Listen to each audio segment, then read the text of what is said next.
completed this work? Anyone completed? Anyone completed this work? Given this work to calculate the updated weights using this learning rate, and this is the target value, and this is the input data, and these are the weights. Okay, these are the bias weights for each neuron. The bias weight for this one is this, for this one is 0.2, for this one is 0.1. Based on these formulas, I asked you calculate the updated weights, how to calculate the weighted sum for each neuron using the weights and outputs of the previous neuron and its bias value. So once you calculated this one, you can feed it into the neuron, and it calculates using this sigmoid function. It gives you the output. So keep on forwarding these until the end of the output layer. You will get some outputs. From those outputs, you have to check with the target value. So if the target value is not equal to the calculated value, you need to calculate the error at that each neuron. So this is the process of calculating the neurons. It is at end of the output layer neurons. This is at a hidden layers neurons. You have to calculate the error. Using these errors, you have to calculate the updated weights here. So this is the process. Similarly, this is the updation of weight here, and this is the updation process of bias values. Both are same. Okay, nothing is here. Here we use error. Here we use the output. So I asked you to calculate the weights with the same process above. Already we discussed with a small network. That small network is here, and the same process you have to apply on these two. Anyhow, you can check this one. Here there are 6 neurons. The first 3 neurons are only input layer neurons. There is no much impact from these two. Whatever you have the input value from your data set, this will be fed to this neuron. How many features are there in your data set? Those number of neurons will be there in input layer. Okay, so just it receives these values here, and it sends the same value as an output. But after sending these values to each neuron to the next layer, and those values will be fed into the weighted sum. And suppose it has connected to 3 neurons, this and this. So its output is 1, because this is the input to this neuron. So 1 into 158 plus 2 into 258, 3 into 358, and make a sum that becomes I, and feed that one to this neuron. So because it is a hidden layer neuron, it should use some activation function. That function here is the weight sigmoid function. This is a sigmoid function here. This is a weighted sum. This is a sigmoid function. So at fourth neuron, the output is this one. Fifth neuron, sixth neuron outputs are these. Again, you need to calculate the errors from back to right to left. So to calculate that right to left, this sixth one is the output layer neuron. For this purpose, you have to use this formula. This formula. Okay, and to use that one, the value here is 0.474. This is the output. Okay, at a sixth neuron into Tj minus Oj. So Tj is 1. It is a target value given in the data. So 1 minus 0.474 into 1 minus Oj. So 1 minus Oj is in formula. There is a 1 here. This is the formula. So what is this? Oj, output of that jth neuron into 1 minus Oj into Tj minus Oj. So here 1 is compulsory target value, and you have to detect from target value also. Assume that it is a target value or it is a target value. 1 is the compulsory. So from this, I'll get 0.1311 as the error at a sixth output layer neuron. Similarly, you calculate the error using this formula, not the same formula, this formula. So output of that jth neuron into 1 minus Oj into sigma k, error k and wjk. So that means here you may connected with so many. Suppose if there is a 2 or 3 neurons here, those neurons will be connected again here.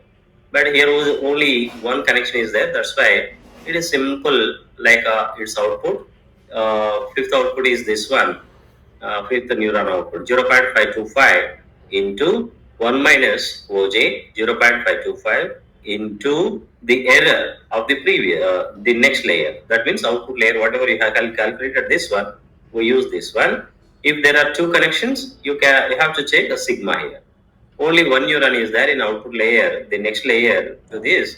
So that's why we calculate only one value into this one minus 0.2. What is this 0.2? Is it, what is this 0.2 here?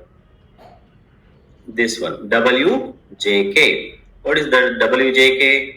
It is fifth to sixth. So fifth to sixth neuron is like 0. Minus 0.2. Where is that this one minus 0.2. So we use that 0.2 here, minus 0.2, that is equal to minus 0.0065. So this is the error at fifth layer, that means in hidden layer. Similarly, you calculate error at fourth layer, that is also same thing. Here its output into 1 minus its output into this W46. What is W46? This is minus 0.3. It will get that value. So its output into 1 minus its output into this error, whatever error you calculated at 6th. That means the 6th neuron is the next layer neuron. Okay, into minus 0.3. So this is equal to minus 0.0087. Now you have the errors at each neuron here, here, and here. Now you can update these values. You can update these weights. You can update all these weights here. How to update these weights? So to update these weights, there is a formula again. This is the formula. What is that formula? Wij is equal to L into error j Oj. Suppose if you want to update the W, that means the error between this and this, this one. Suppose W46. What is I? I is equal to 4, J is equal to 6. Okay. So I have to calculate that value accordingly. What is that? Minus 0.3 is the original weight here, 46 weight. It is minus 0.3. And plus, okay, that weight plus 0.9 is the learning rate, L, into its error. Okay, what is the error? Error J is a formula. In formula, it is a error J. Error J into OI, that means the previous layer output. So error J, that means error 6 have to calculate, right? So error 6 is 0.1318. So 0.1318 into its previous output, that means the fourth neuron output, OI. What is the fourth neuron output here? This is the fourth neuron output, 0.332. So it is 0.3. So you'll get this, the new weight, it is new weight is minus 0.261. Okay, similarly, you can calculate, this is the original weight between fifth and sixth neuron. In between here, this is the fifth and sixth neuron weight is this, 5, 6 minus 0.2 plus that into 0.02 plus the error rate, the learning rate into, it is a error of the sixth neuron into 0.525. What is the 0.525? It is a fifth neuron output. Okay, this is the fifth neuron output, 0.525.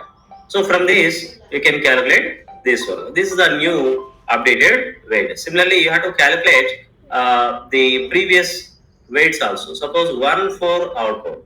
So to calculate the 1,4 output, you require its error and its output is mandatory, and this weight is also. So 1,4 weight is this one, 0.2. So 0.2 plus learning rate is 0.9 into this error of this 4 into this output value. The output value is 1 here.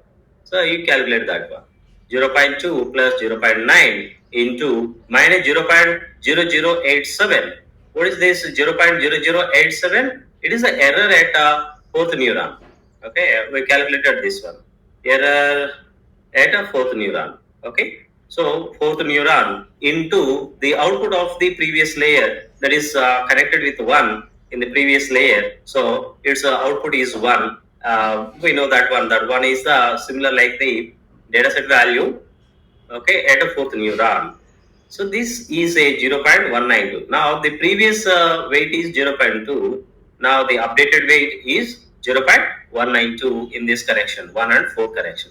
Similarly, you can calculate all these according to these formulas and use these new weights to calculate the next output for any new input data point.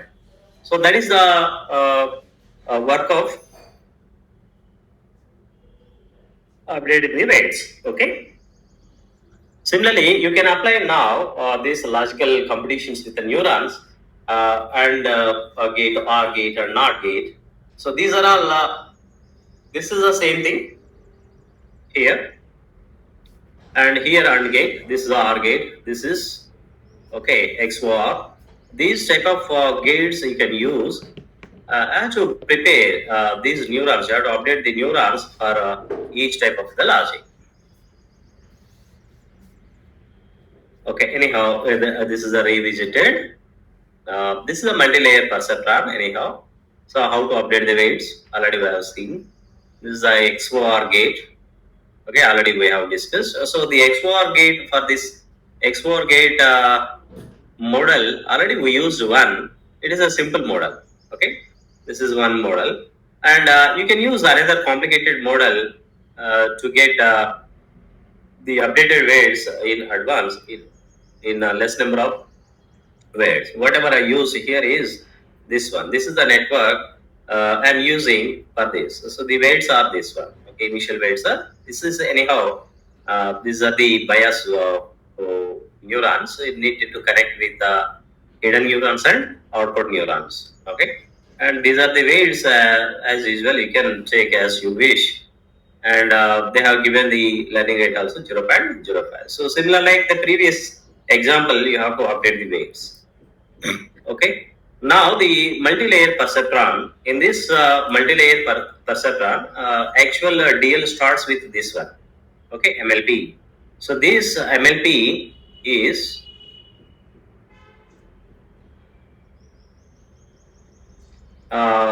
used for both this one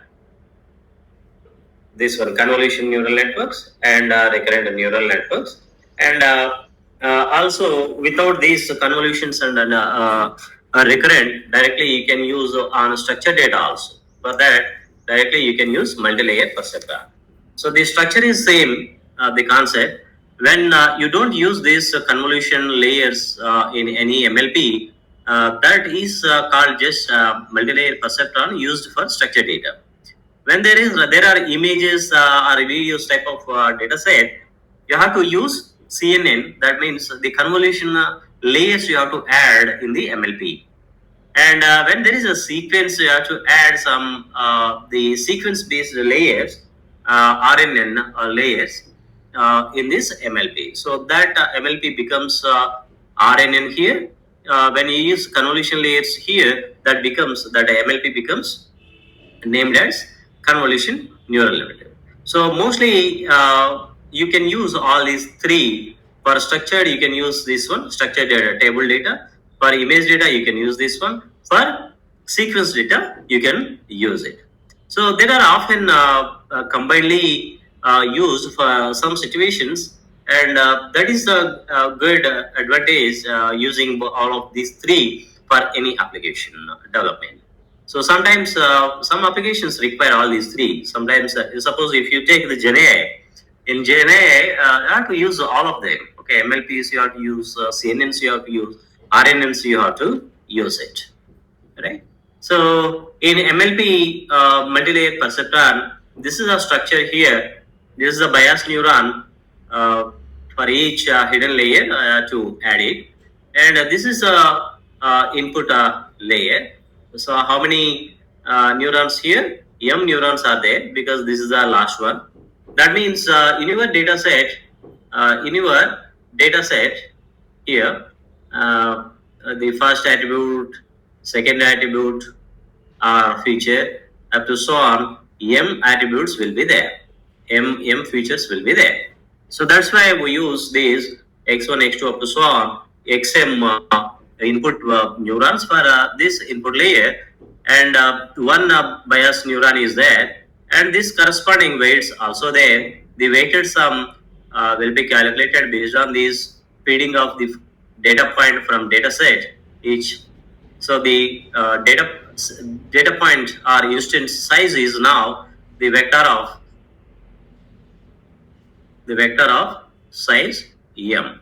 Okay, this is x1, x2 up to so on xm. So these will be feeded. So or otherwise you can write here. And this weighted sum will be fed to this activation function. Here the activation function may be anything. Okay, not only sigmoid function, that may relu function, celu function. Okay, these are all. Okay, a simple sigmoid function is here minus I, j. So j means the present neuron. So here to get this weighted sum, you just multiply the inputs with the weights. And here the weighted sum. That weighted sum you will feed here in this. This is one of the sigmoid function, sigmoid activation function.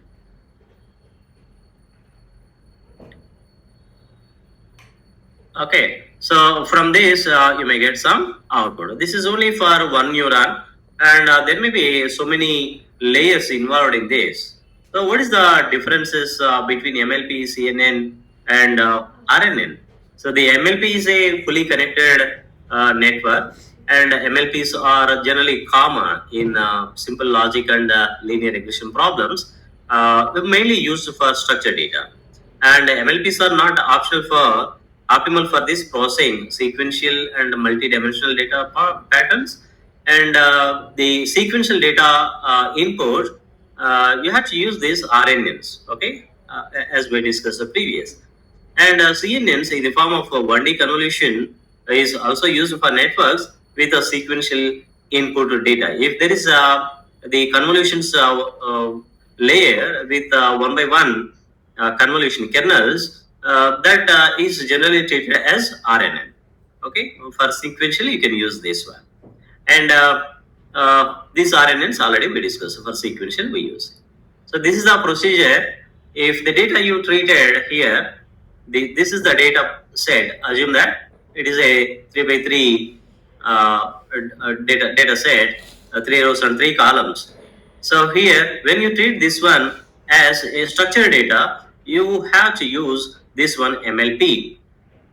You take this one as a input, and another, if you want to use this one as an image, if you treat this one as image, you have to use this convolution layer networks. And when you treat this one, there is a relationship between this, means a sequence 1, 2, 3. So if there is a sequence among these instances, you need to apply RNN networks. Okay, and when you treat the entire thing, so it means image is nothing but you have to establish the relationship between this pixel to all other pixels. Okay, in the form of parameters. When you treat this one as a sequence, you have to establish the relationship among this to this, and this to this, and this to this, and again this to this. So both sides, horizontal relationship and vertical relationship, you have to embed in parameter space. That's why RNNs and this RNNs related weight space is very much bigger than this CNN weight space. So in this type of models, RNN models take much time, computation power also than this CNNs. Okay, and these are all simple. Here we establish in MLPs only the relationship among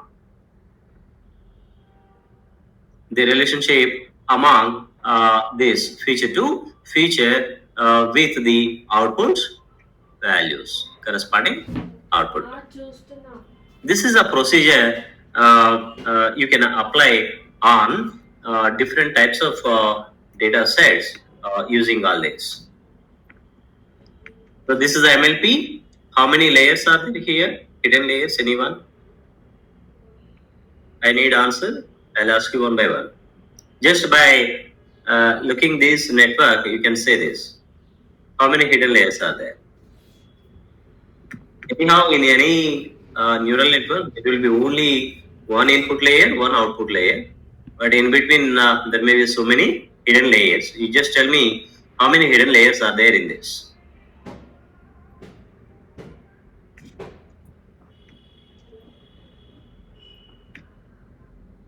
Can I ask one by one? Number one. One is there.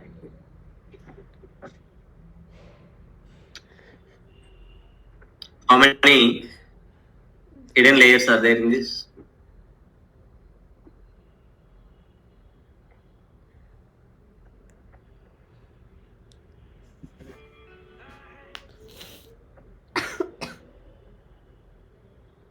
Two. Number two. Don't think that this is very easy than this NLP.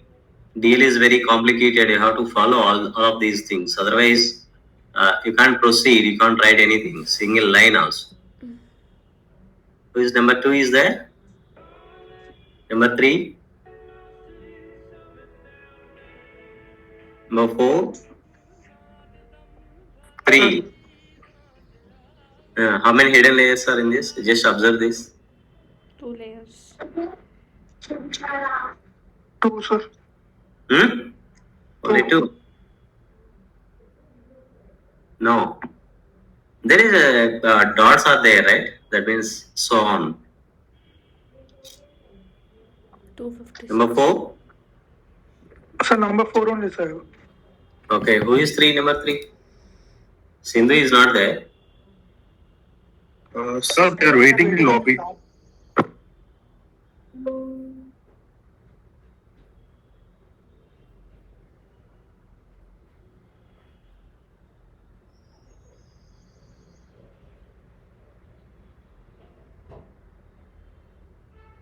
Yeah, no one is there.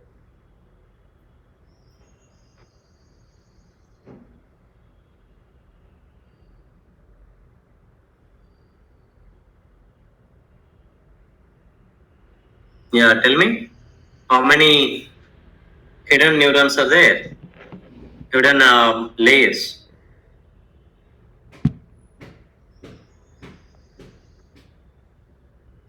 Observe. Is it 256 or 512? Vital. 512 or 256? 256.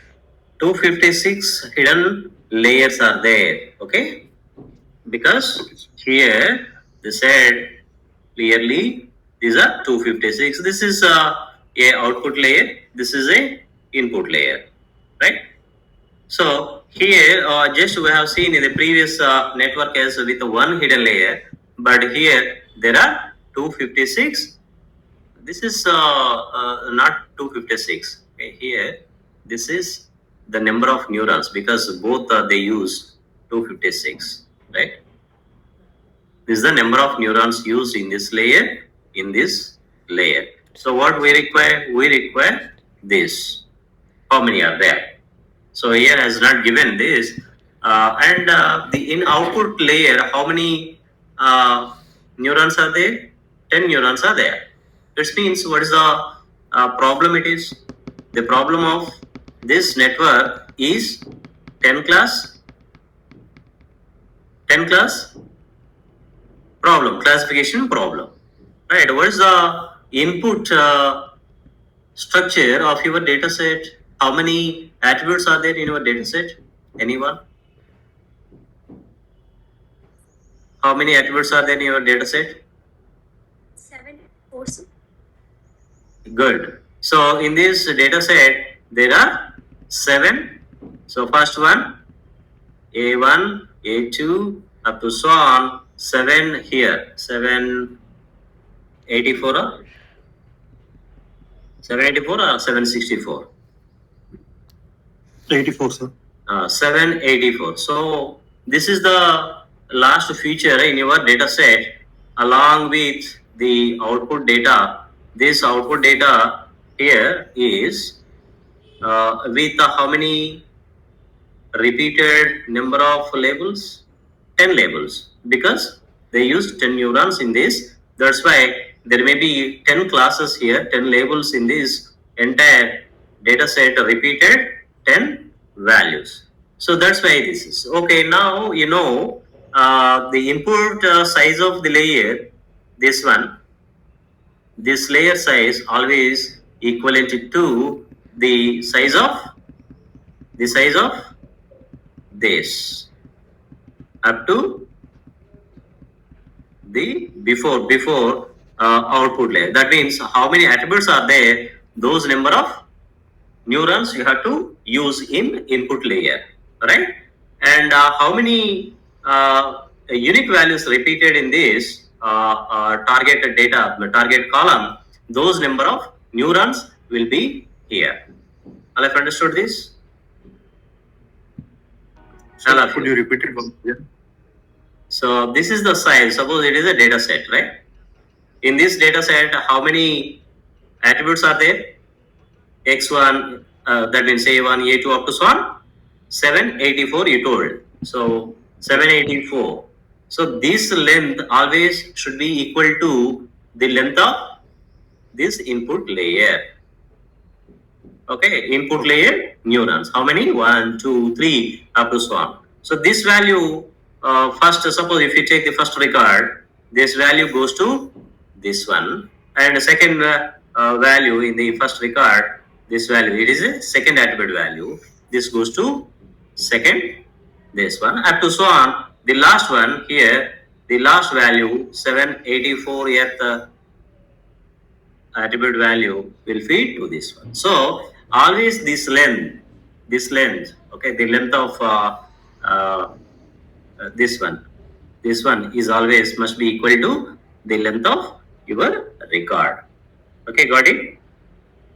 Yes, sir.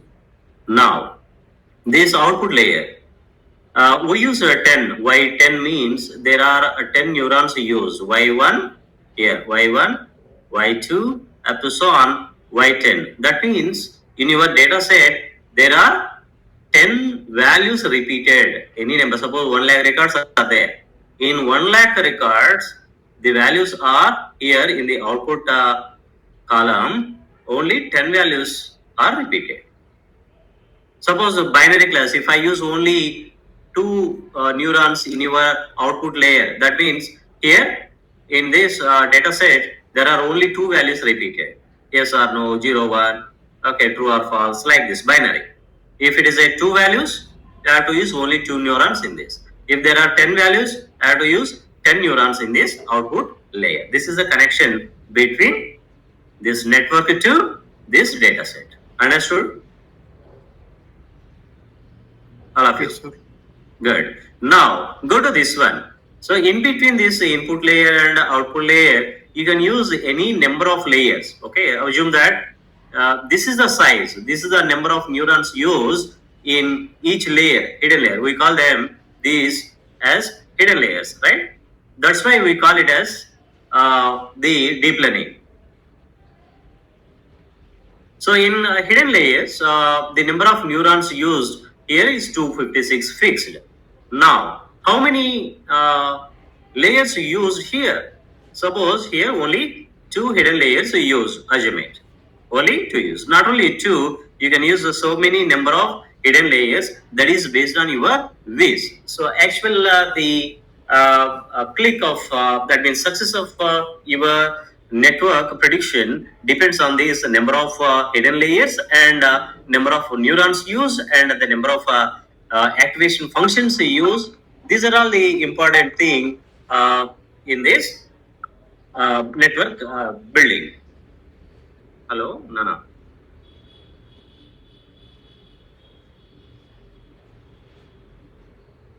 మూడు వదిలినావా? మూడు వదిలినా ఒక లైన్లో మూడు వదిలి ఒకేసారి. కింద ఒకటి కట్టేసావు కదా already.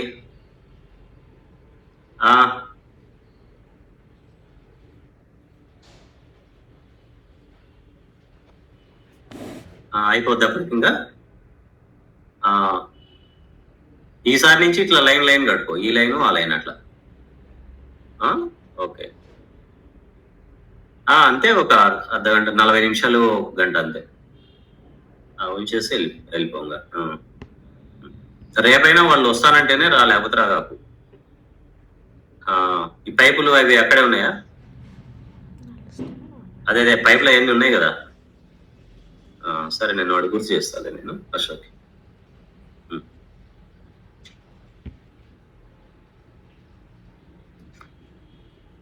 Okay, this is so hidden layers based on your wish.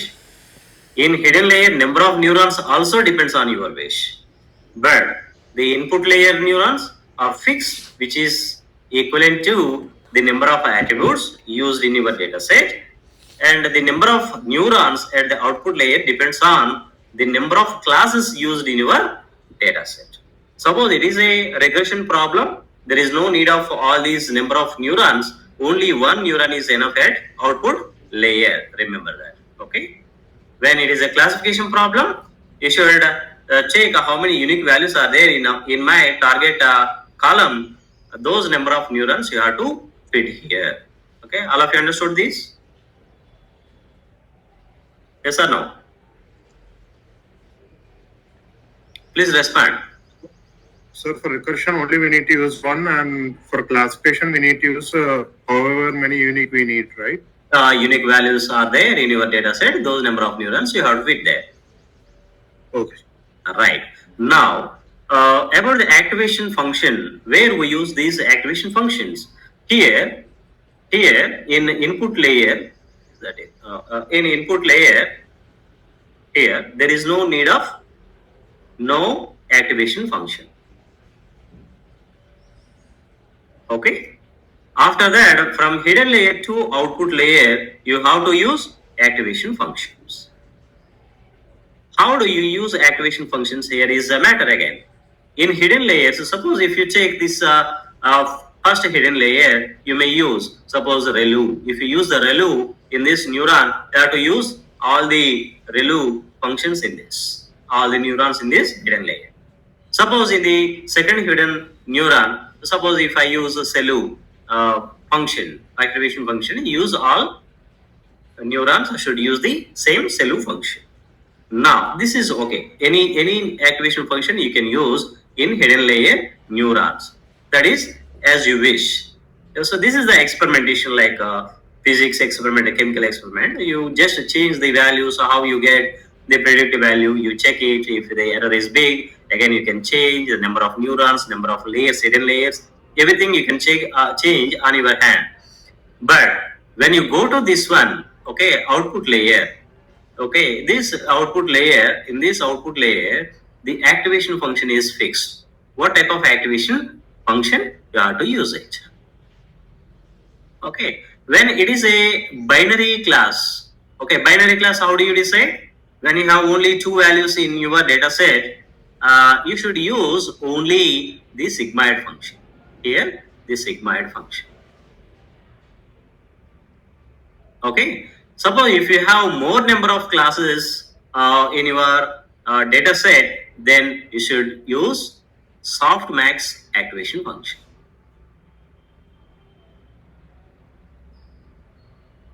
All have understood? Any doubt till now? This is very important to go further. Any doubts?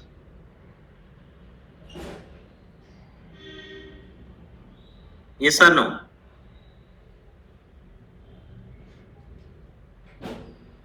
Using activation function at output layer is, there is an obligation. What is that? If there are only two classes, you should use sigmoid function. If there are more number of classes, you should use softmax function in activation. In hidden layers, you can use any activation function as you wish, but here wish is not worthful. you should use either softmax or sigmoid function based on the number of classes exist in your data set. All of you got it? Any doubts? Yes, sir. No, sir. Right, good. Now, what is one-hot encoding? This is very important here. Sometimes here the values are at this input. The values are non-numeric. Okay, suppose this first attribute here, first feature, you check suppose A is here. So in this case, there may be a young value, middle age value, senior value, or old person value. These type of values are there. That means these values won't take by the network. Okay, these categorical values need to need to convert it into the numeric values by using one-hot encoding. Suppose there are four categorical value unique values used in first feature, then that feature will be converted into four column vector again. Suppose assume that young is equal to starting value, assume that it is 1, and middle age as 2, and the senior is suppose 3, assume it, old is equal to 4. What happens here? This first one, for this first case here, for this first case, this one value, category value becomes 4 length, because there are 4 unique values exist in the entire column. So that's why the length of this column, the vector length here, instead of y, you have to use like this. So what is that? It is 1. The remaining things are 0, 0 and 0. So if you go to this middle age, what happened? Middle age is the second, number 2 you assume. So this one you can use it. This is 0, here is 1, and here is 0 and 0, fourth position. So if you take the senior as the third position, you just take it as 0, 0, and the third position is yes, that's why third position will get 1, and the remaining is 0. The last one is 0, 0, 0, 1. So like this, the one-hot encoding is very important to convert this categorical type of the data into the binary type of the data. Now, this is instead of 1 column, you got now 4 columns. Similarly, for the second one, suppose it is also a categorical type of data in this feature. Again, you need to convert it into one-hot. Suppose it is there are 10 unique values exist in this data set. So that means this feature vector becomes like 10 length one-hot encoding vector. Okay, instead of 1 column, you'll get 10 columns now. So whenever the value exists based on their sequence, at that position that will be 1, and all the remaining positions will become zeros. Okay, suppose there is a value at a second position, so this is 0, 1, all the remainings are zeros. So like this, you need to convert each value into one-hot encoding. All of you got this one? Yes, All sir. of you, right? Okay, now this is there are some symbols for each activation function. If you use this one, this type of symbol, this type of symbol here, that means the activation function is a step function. Remember that. When you use a smooth this type of function, that function is a sigmoid function. Okay, when you use this type of symbol, it is a ReLU function. Okay, different types of functions we use. So you can check this one. It is not the previous like network design. Here we started bottom to up. This is the input layer. This is one hidden layer. This is a output layer. So you can see that one. The activation functions we use in hidden layer and output layer. Okay, we don't use any activation function in input layer. So in input layer, you can say that the data set has only 2 columns based on the neurons used here. This is a bias neuron anyhow. For each hidden layers, you will have the bias neuron here and output. Okay, that's why there are two column data here. This is a two column data. A1, attribute 1, attribute 2. So it is x1 and x2. Now you can decide what type of data set, how many classes are there here. How many classes are there? In output layer, we use 3 neurons here. Okay, this is 1, 2, 3. That means in your data set, 3 unique values are repeated here. Okay, 1, 2, 0, 1, 2, or suppose it is yes, no, and can't say. These type of 3 classes will be repeated in the entire data set. So that's why we use here only 3 neurons. If there are 5 values, unique values repeated in your output column, you need to add another 2 neurons in this output layer. All of you got it? Suppose here, if there is another attribute added here, you have to add another neuron here, and I need to connect from this neuron to all other neurons. All of you got it? Yes, sir. Right. Now we'll see the different types of activation functions here. Those functions are here. This is a step function. When the data weighted sum, where is that weighted sum? So whatever you get here, this one. So how do you get the weighted sum here? This 1 into here this weight plus this x1 value, whatever from this data set, into its connection of weight, and x2 value to its connection value becomes the sum. Make it the sum, that becomes the weighted sum. That is called I. So that needs to feed into the activation function. That activation function gives you some other transformed value. That value will be the output from this neuron. Okay, again the same process we apply here, and here, and then this output value now becomes the input to this one. This output, this output. These are all again goes to weighted sum. That weighted sum becomes to input to this neuron, and it transforms to the output by using some of the activation function. So while transforming this, you require, suppose if you use a step function at each one, what happens? If the weighted sum is negative value, okay, this is the weighted sum. If the weighted sum is negative value, the output value from the neuron is always, what is that value? 0. When the output value is positive, any big value after this 0, that is always equal to 1. So it is a binary type of values as a output. If you use only step function, the output values are either 0 or 1. Now when you use this sigmoid function, that gives you here up to this point. Up to this point, you may get some of the zeros, okay, almost a 0. After that, it starts positive value till the maximum value is equal to 1. So the minimum value may be 0 to 1.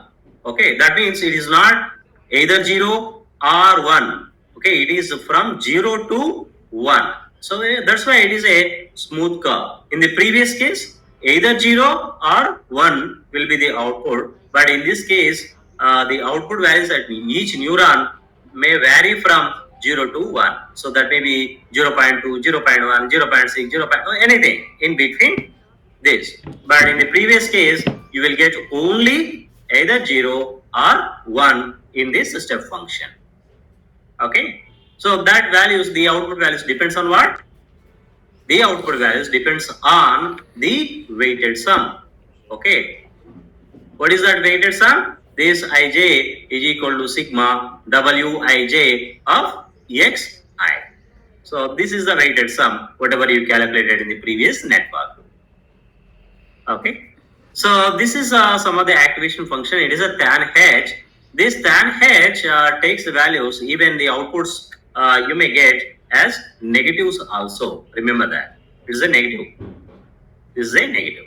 So what is the input here? The input may be infinite value, negative infinity, positive infinity. But these values are, okay, only one. Maximum 1 and minimum is -1. So the values, the output values vary from -1 to 1. So that means minus 0.95, minus 0.8 up to so on, 0.9.6 something, 0.96 something up to maximum 1s. So in the sigmoid function, it varies only positive values 0 to 1. Now, if you use the tan h, it varies from -1 to 1 as a output value at each neuron. So in different cases, you have to use the different activation functions, how to use, the way to use. Okay, we'll explain. There is a theoretical proof for all these. Okay, we'll see that one. Now it is a ReLU function. In this ReLU function, if your weighted sum at each neuron is negative, if it is a negative weighted sum, this is a weighted sum. Weighted sum axis. This is a output axis. So when you have the weighted sum as a negative, you will get the output as 0. When you get the output as a positive value, whatever value you get, that will be the output for this. Suppose the weighted sum is 4, you will get the output as 4. If suppose the weighted sum is this, you will get the same value as a output in this ReLU function. Okay, the slight change for this, still it is like a for the entire negative, it is a single value, but you can make it a smooth using this LU function, exponential function. When you use this function here, for negative values, you may get the values from -1 to -1 to 0. That means here to here. Okay, -1 to 0, and after this, for positive values, you will get the same value. That means -1 to infinity will be the range for this output in this ReLU function. Suppose if you take the leaky ReLU function, you may get the values here also. What is this? These values are -infinity to the infinity. So the range of the output values when you use leaky ReLU function, you may get as -infinity to infinity. Okay, here you will get only, we are limiting negative values and we are taking positive values. Okay, in ReLU function, we check only from 0 to infinity. Okay, in sigmoid function, 0 to 1. In 0 to 1. In step function, 0, 1. Either this or this. These are the output ranges for each activation function used in your neurons. Those neurons can give the values, output values in between these two based on utilization of your activation function. Okay, this is about activation functions, and when you use LU, ReLU, what happens? What is the problem? That problem we will discuss in the next class. Okay. Any doubts up to this? Any doubt?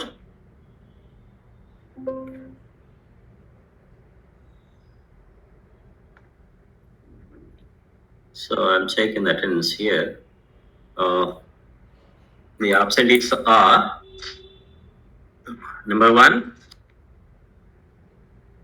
2. 2 is absent. Sir, 2 present, sir. 3, 4, 5. 4. 4 present, sir. 5. 5.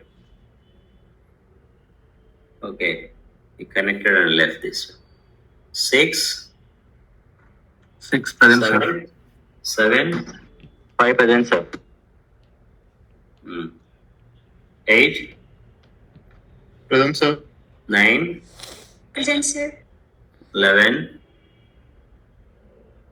11, 12, Present, sir. 13, 14, 15, 16, Present, sir. 17, Present, sir. 18, Present, sir. 19. Present, sir. So the absentees are 1, 3, 7, 11, 13, 14, 15. Okay? You can leave.